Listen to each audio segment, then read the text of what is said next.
it is a very interesting question, because a universe with a God would be a very different kind of universe than one without. So the most important reason is there simply are no reasons for the existence of a God. So the reasons against then would have to be you tick off on your fingers one by one the alleged reasons why there should be a God, such as the argument from design.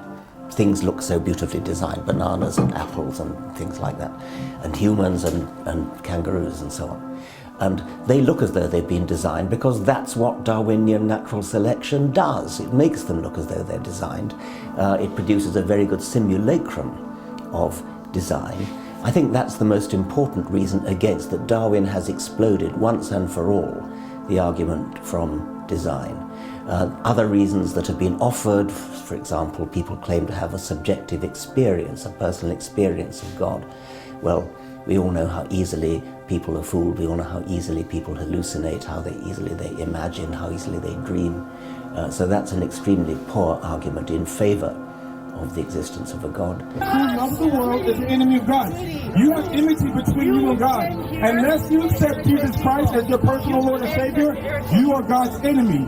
And all God's enemies are rejected. They're cast out to outer darkness where they'll be weeping, wailing, and gnashing teeth.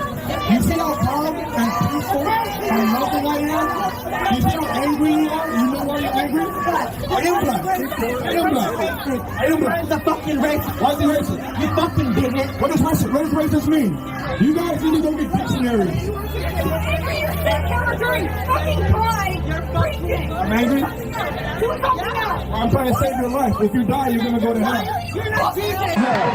Well, for this time. The word is what inspires us to pay the everlasting gospel.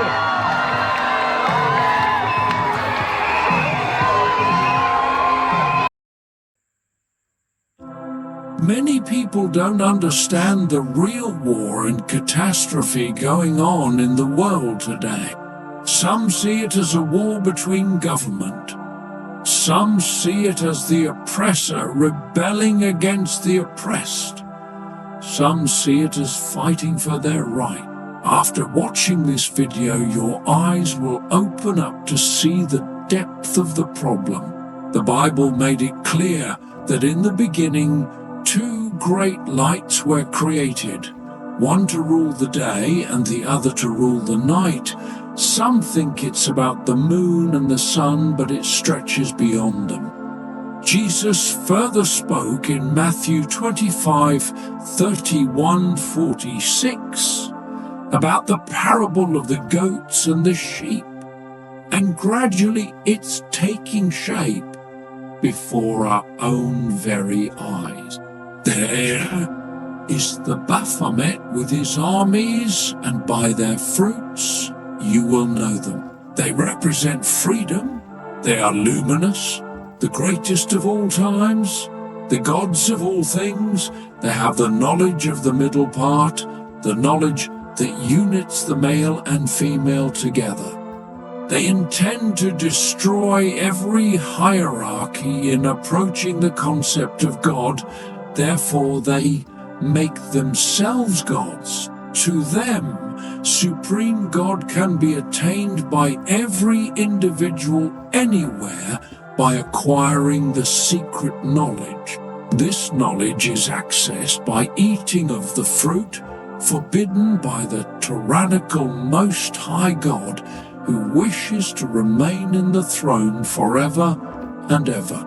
Therefore they arise through different New Age movements of liberating and illuminating knowledge, through feminism that encourages absolute gender equality, through LGBTQ that encourages transformation of gender according to individuals' will.